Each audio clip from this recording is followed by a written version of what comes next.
J'ai commencé par faire l'école de la chambre syndicale de la couture parisienne à Paris. Après j'ai intégré le studio Hermès et je viens de monter ma marque il y a maintenant 2 saisons. Tu as participé à plusieurs concours, même remporté certains.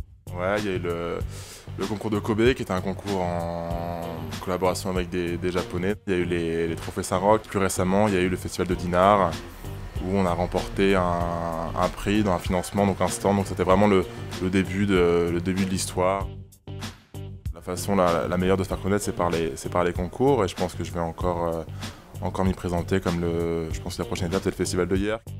Je passe beaucoup de temps sur l'élaboration du concept en fait. Après, je viens travailler sur le croquis et même directement après sur la toile, sur des anciens vêtements. Je m'amuse beaucoup à croiser les matières assez patinées, passées, usées avec des matières beaucoup plus nobles.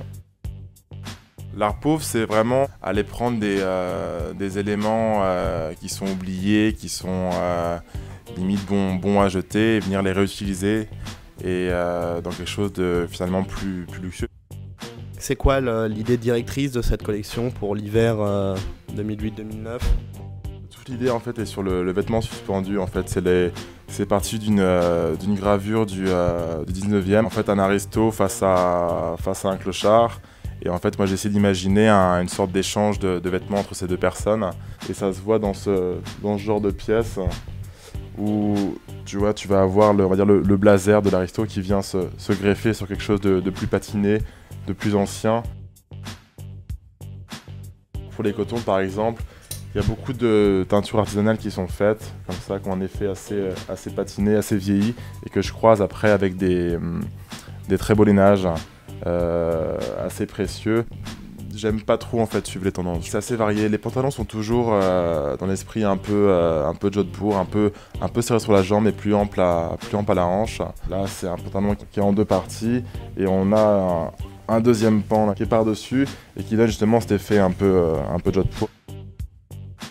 Je parlais tout à l'heure des détails un peu oubliés, c'est vraiment cet effet, ça c'était tous les intérieurs des anciens pantalons tailleurs en fait, que moi je m'amuse à remettre à l'extérieur.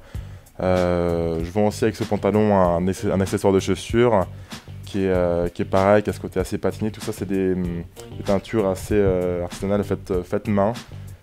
J'ai travaillé aussi sur la chemise qui est plutôt masculine, un peu costume, sauf que je l'ai pareil retravaillé en suspension. Donc c'est pareil, c'est l'effet des 2 manches suspendues, toujours avec le petit détail, petit bouton de manchette pour rappeler un peu le côté un peu aristo.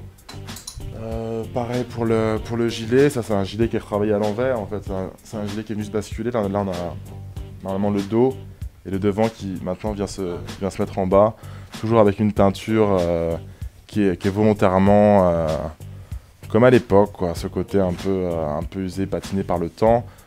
Pareil pour la suspension, les manches sont escamotables, elles s'enlèvent.